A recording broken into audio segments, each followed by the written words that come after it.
सुशांत सिंह राजपूत की मौत ने पूरे देश को हिलाकर रख दिया था। 14 जून को अभिनेता सुशांत सिंह राजपूत की लाश घर में लटकी हुई मिली थी। हत्या और आत्महत्या के बीच सब कुछ इतना उलझ गया कि सुशांत की मौत एक वक्त में देश की सबसे बड़ी खबर बनी, सबसे बड़ा मुद्दा बनी। देश की सबसे बड़ी जांच एजेंसी सीबीआई को जांच सौंपी गई, लेकिन सुशांत की मौत के बाद पुख्ता तौर पर कोई भी एजेंसी ये कहने को तैयार नहीं है कि सुशांत की मौत को क्या नाम दिया जाए।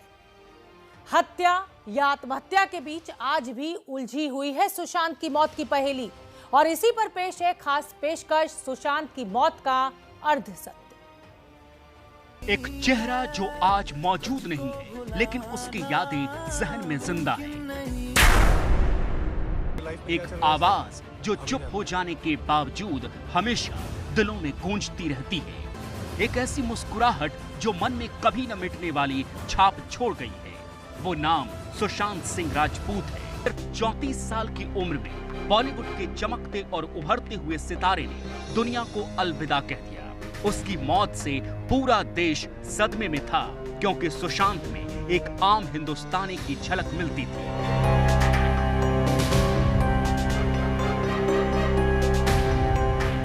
पटना के मध्यम वर्गीय परिवार का बेटा जो मुंबई अपने सपनों को पूरा करने आया था। 14 जून को सुशांत की मौत ने सपनों को पूरा करने की कोशिश पर विराम लगा दिया, और सुशांत की मौत उलझी हुई एक ऐसी कहानी बन गई जिसमें हर कोने से सिर्फ सवाल खड़े हो रहे थे, जवाब कोई नहीं दे रहा था। जब सुशांत सिंह राजपूत के अपने फ्लैट में आत्महत्या करने की खबर आई, तो उसके बाद मुंबई पुलिस ने इस मामले में एक एक्सीडेंटल डेथ रिपोर्ट दायर करके अपनी जांच शुरू की। आमतौर पर पुलिस के सामने जब भी कोई खुदकुशी का मामला आता है तो पुलिस सबसे पहले एक्सीडेंटल डेथ रिपोर्ट ही दायर करती है और फिर अपनी तहकीकात शुरू करती है। लेकिन इस बीच कुछ लोगों ने ऐसा आरोप लगाया कि सुशांत सिंह राजपूत ने आत्महत्या इसलिए की है क्योंकि वो फिल्म इंडस्ट्री में चल रहे नेपोटिज्म यानी कि भाई भतीजावाद से परेशान थे।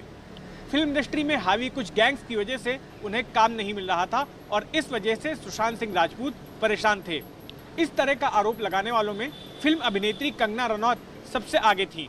सुशांत सिंह राजपूत की मौत ने हम सबको झंझोड़ के रख दिया है, मगर कुछ लोग जो इस चीज़ में माहिर हैं कि कैसे एक पैरेलल नैरेटिव चलाना है, वो इस तरह से चला रहे हैं कि हाँ, जिनका दिमाग कमज़ोर होता है वो ये डिप्रेशन में आते हैं और सुसाइड वगैरह कमिट करते हैं। जो बंदे ने स्टैनफोर्ड की स्कॉलरशिप, वो रैंक होल्डर है in his entrance for engineering, उसका दिमाग कमज़ोर कैसे हो सकता है? अगर आप देखें उनके कुछ लास्ट पोस्ट, वो क्लियरली कह रहे हैं कि लोगों को बैक कर रहे हैं कि प्लीज़ मेरी फिल्म में देखो, मेरा कोई गॉड फादर नहीं है, मुझे निकाल दिया जाएगा इस इंडस्ट्री से। अपने इंटरव्यू में वो जाहिर कर रहे हैं कि मुझे क्यों नहीं ये इंडस्ट्री अपनाती है, I feel like a left over. तो क्या इसमें इस हादसे की कोई बुनियाद नहीं है?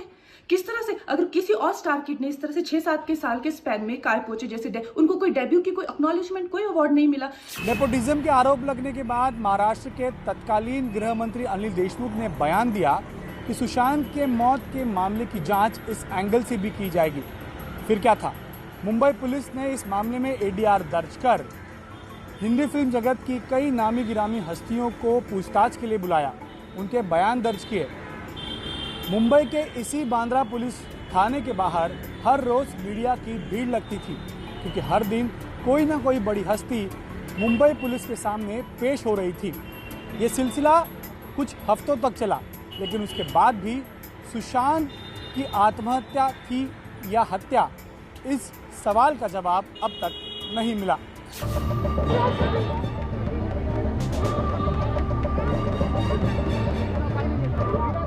सुशांत की मौत के बाद हर रोज कहानी एक नया मोड़ ले रही थी, लेकिन सबसे ज्यादा हड़कंप उस वक्त मचा जब उसमें भाई भतीजावाद की जगह हत्या के एंगल ने जगह ली। इस बीच कहानी में एक और ट्विस्ट आया। मुंबई के पश्चिमी उपनगर में रहने वाले कुछ लोगों ने फेसबुक सहित सोशल मीडिया पे ये अफवाह उड़ा दी कि सुशांत सिंह राजपूत की मौत आत्महत्या नहीं बल्कि हत्या है। अपने इस झूठ को सच साबित करने के लिए इन्होंने सुशांत सिंह राजपूत की मौत को दिशा सालियान की मौत से जोड़ दिया। दिशा सालियान, जो कि सुशांत सिंह राजपूत की पूर्व मैनेजर रही हैं, उनकी मौत सुशांत सिंह राजपूत के 6 दिन पहले खुदकुशी करने से हुई थी, लेकिन इन्हीं लोगों ने दिशा सालियान की मौत को भी हत्या बताया। इस बीच कहानी में एक राजनीतिक एंगल भी फेसबुकियों की ओर से जोड़ दिया गया। कहा गया कि दिशा की हत्या के पीछे महाराष्ट्र सरकार के एक युवा मंत्री और उनके दोस्तों का हाथ है और चूंकि ये बात सुशांत सिंह राजपूत को पता थी, इसलिए सुशांत सिंह की भी हत्या कर दी गई और बाद में इसे खुदकुशी की शक्ल दी गई। दरअसल बीजेपी ने भी इस मुद्दे को तुरंत लपक लिया और ठाकरे सरकार को घेरा। बिहार में उस वक्त चुनाव हो रहे थे। बीजेपी के नेता नारायण राणे मीडिया के सामने आए और उन्होंने भी वो आरोप दोहराए जो फेसबुक पर डाले जा रहे थे। सुशांतची आत्महत्या नाही, ही मर्डर आहे, मृत्यू असा झालेला नाही, हत्या आहे त्याची। ऐसा लग रहा था कि सुशांत सिंह की मौत की गुत्थी सुलझने के बजाय उलझती जा रही है, क्योंकि सिर्फ आरोप थे, किसी आरोप का सबूत किसी के पास नहीं था। इस बीच कहानी में फिर एक ट्विस्ट आया। सुशांत के पिता के सिंह ने 25 जुलाई को पटना पुलिस के पास एफआईआर दर्ज कराई। उन्होंने कहा कि उन्हें पटना पुलिस के पास एफआईआर इसलिए दर्ज करानी पड़ी क्योंकि सुशांत की मौत के 40 दिनों के बाद भी मुंबई पुलिस ने इस मामले में कोई कार्रवाई नहीं की। अपनी शिकायत में के सिंह ने अपने बेटे सुशांत की मौत के लिए उनकी। इसके बाद एक तरफ सुशांत का परिवार था जो उसकी मौत के लिए इंसाफ मांग रहा था और दूसरी तरफ सुशांत की गर्लफ्रेंड रिया चक्रवर्ती थी, जिन्हें परिवार के आरोप के बाद हर कोई शक की निगाह से देखने लगा था। हालांकि रिया अपनी सफाई में हमेशा कहती रही कि वो निर्दोष है। मुझे भगवान और न्यायपालिका पर पूरा भरोसा है। मुझे यकीन है कि मुझे न्याय मिलेगा, जबकि मेरे बारे में मीडिया में बहुत बुरी बातें कही जा रही हैं।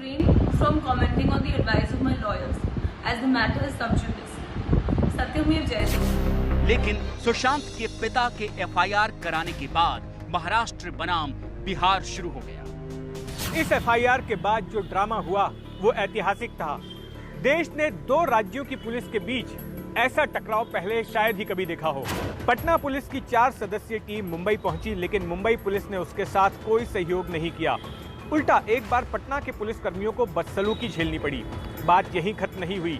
निचले रैंक के पुलिस कर्मियों के मुंबई आने के चंद दिनों बाद ही पटना पुलिस के एसपी विनय तिवारी मुंबई पहुंचे, लेकिन मुंबई में कदम रखते ही उनके साथ जो हुआ उसने सबको आश्चर्यचकित कर दिया। तिवारी गोरेगांव के जिस गेस्ट हाउस में ठहरे हुए थे, वहां रातों रात बीएमसी की एक टीम पहुंची और उसने उसी गेस्ट हाउस में तिवारी के हाथ पर मुहर लगाकर उन्हें क्वारंटाइन कर दिया। मतलब आए तो थे तिवारी जी जांच करने के लिए, लेकिन उन्हें एक कमरे में बंद कर दिया गया। बीएमसी की इस हरकत ने सुशांत की हत्या की अफवाह बढ़ाने में और मदद की। बीएमसी में शिवसेना की सत्ता है। सुशांत की हत्या कराने की अफवाह शिवसेना से जुड़े एक मंत्री को लेकर ही थी। ऐसे में ये प्रचारित किया गया कि जांच को दबाने के लिए शिवसेना ने एसपी विनय तिवारी के कमरे से निकलने पर पाबंदी लगा दी।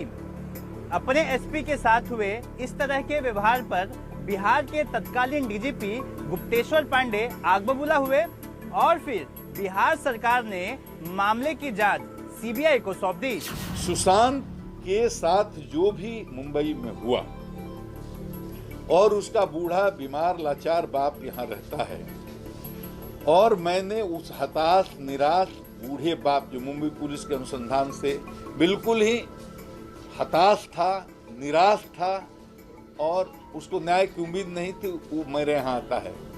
और यहाँ बिहार पुलिस ने जो एफआईआर किया, अब माननीय सर्वोच्च न्यायालय ने उस पर ठप्पा लगा दिया है कि वो काम बिल्कुल संवैधानिक था, कानूनी था, उसमें कोई गलत काम बिहार पुलिस ने नहीं किया। जांच सीबीआई के पास गई तो महाराष्ट्र सरकार ने कोर्ट का दरवाजा खटखटाया। अब मामला पहुंच गया सुप्रीम कोर्ट। सुप्रीम कोर्ट में महाराष्ट्र सरकार ने सीबीआई जांच का विरोध किया और दलील देते हुए कहा कि बिहार सरकार को तो इस बात का अधिकार ही नहीं है कि वो मामले की जांच सीबीआई को सौंप सके। जिसके बाद इस मामले पर जमकर बहस हुई और आया सुप्रीम कोर्ट का फैसला। सुप्रीम कोर्ट ने मामले की जांच सीबीआई को सौंपी। के प्रकरण में सर्वोच्च न्यायालय ने जो निर्णय दिया है उससे देश का न्याय व्यवस्था के ऊपर विश्वास बढ़ेगा। हम ये अपेक्षा करते हैं कि सीबीआई जल्द से जल्द इसमें इन्वेस्टिगेशन करेगी और इस सारे केस को और सुशांत सिंह राजपूत के जो करोड़ों फैंस हैं या उनको चाहने वाले लोग हैं, ऐसे सभी को जल्द से जल्द न्याय मिलेगा। अदालती आदेश के बाद सीबीआई हरकत में आई एसपी नुपुर प्रसाद की अगुवाई में सीबीआई अफसरों की एक टीम मुंबई पहुंची। सांता क्रूज इलाके के डीआरडीओ में उसने अपना डेरा जमाया। सीबीआई ने केस से जुड़े तमाम लोगों को हाजिर होने को कहा, जिसमें रिया चक्रवर्ती, उनके पिता और भाई भी शामिल थे। सुशांत सिंह राजपूत के मैनेजर, रूममेट, नौकर, दोस्त, अकाउंटेंट वगैरह से भी पूछताछ हुई। सीबीआई की टीम सुशांत सिंह राजपूत के घर पर भी गई और वारदात को रिक्रिएट भी किया। फॉरेंसिक एक्सपर्ट टीम की मदद भी ली गई।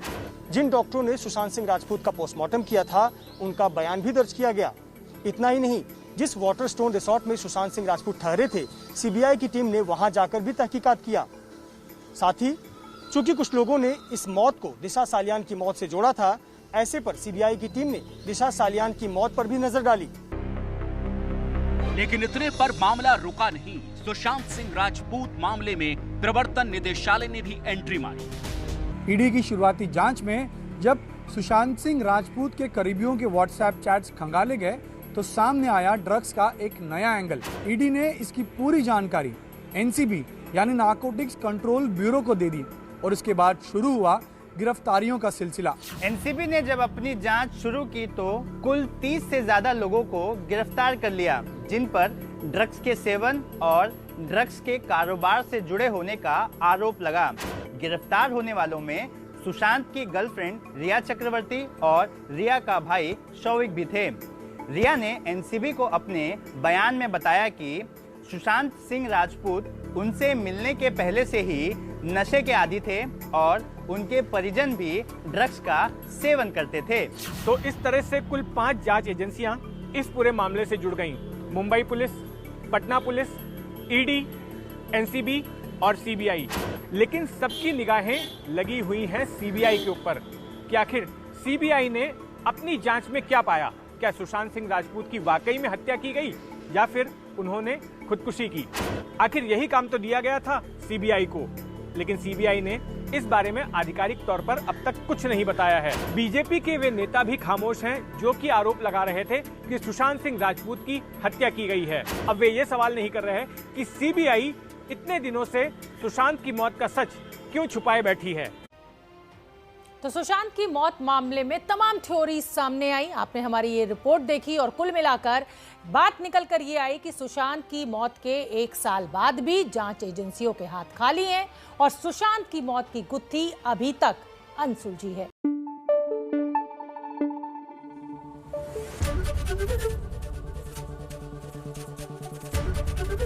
एबीपी न्यूज आपको रखे आगे।